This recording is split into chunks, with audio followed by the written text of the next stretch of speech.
Hey everyone, I'm Maggie Shoddy and this is my Module 1. First, a little bit about me. I earned my bachelor's degree from Kansas State University, and then I returned to my hometown to begin my career. This is my 5th year teaching, but my 3rd year teaching kindergarten at Marysville Elementary. When I'm not doing school things, I raise cattle, I help on our family farm, and I enjoy any sport that I have time to play. So, what a school year this has been. I teach in a pre-K through 6th grade building. We have roughly 400 students, and we have been face-to-face all year.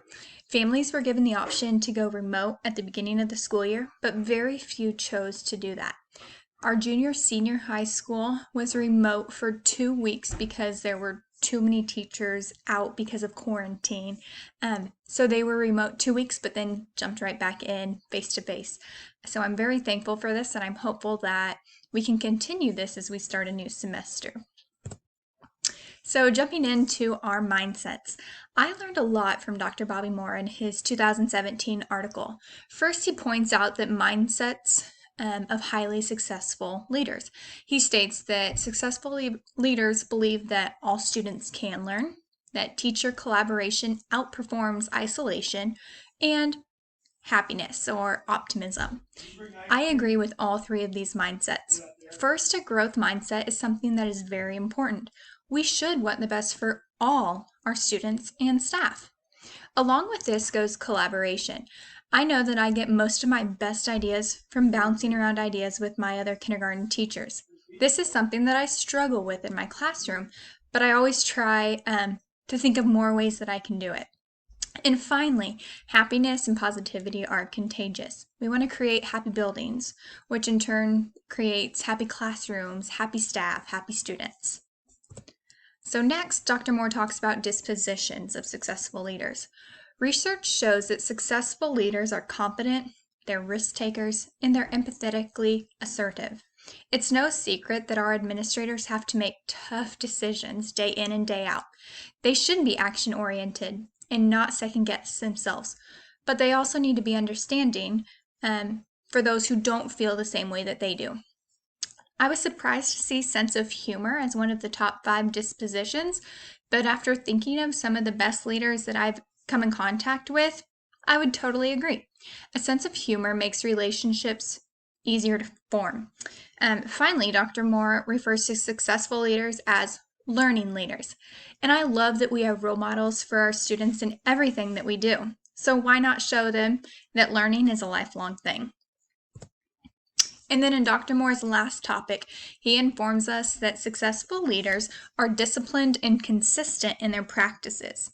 Again, I found that I agreed with the 3 practices he listed: focused and prioritized, examining feedback and data, and emotional intelligence. I believe the first 2 go hand in hand with each other. We get so much data and so much feedback in a school.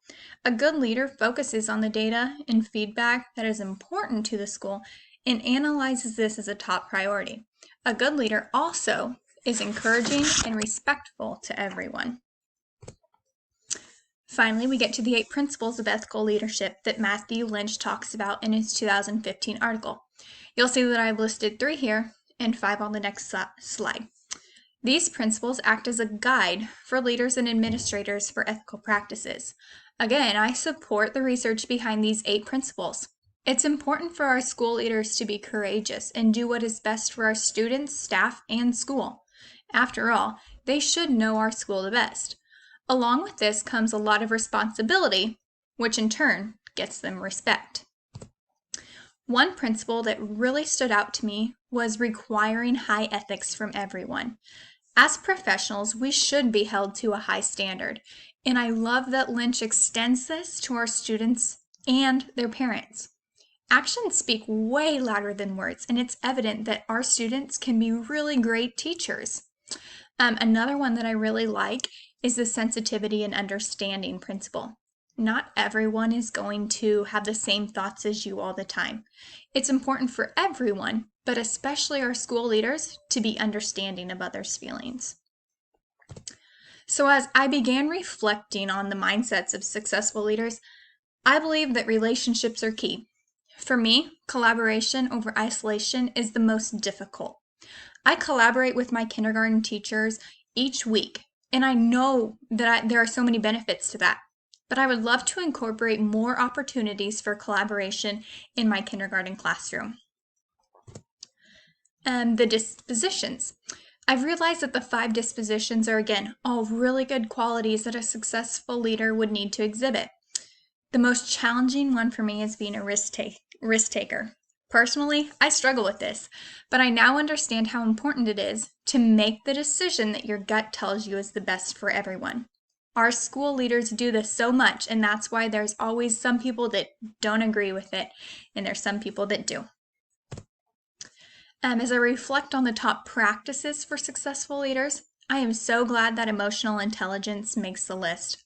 A leader who is intentional with their actions, understands emotions, and shows empathy is a leader that I would love to work for and I strive to be. I love that these practices all ensure the best for our students and our staff. So finally, I was very interested in reading about the principles of ethical leadership. I love the idea of holding everyone to high ethical standards.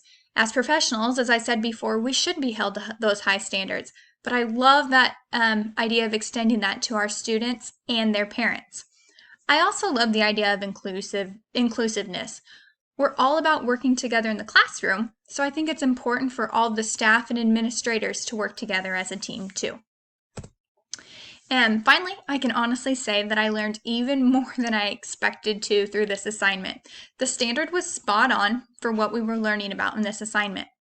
All of the information that I learned through this module is information that is important for all professionals to know. Whether my goal is to be a school leader or not, I believe that this will help me be a better educator and team player in my school. Finally, here are my references. Thanks.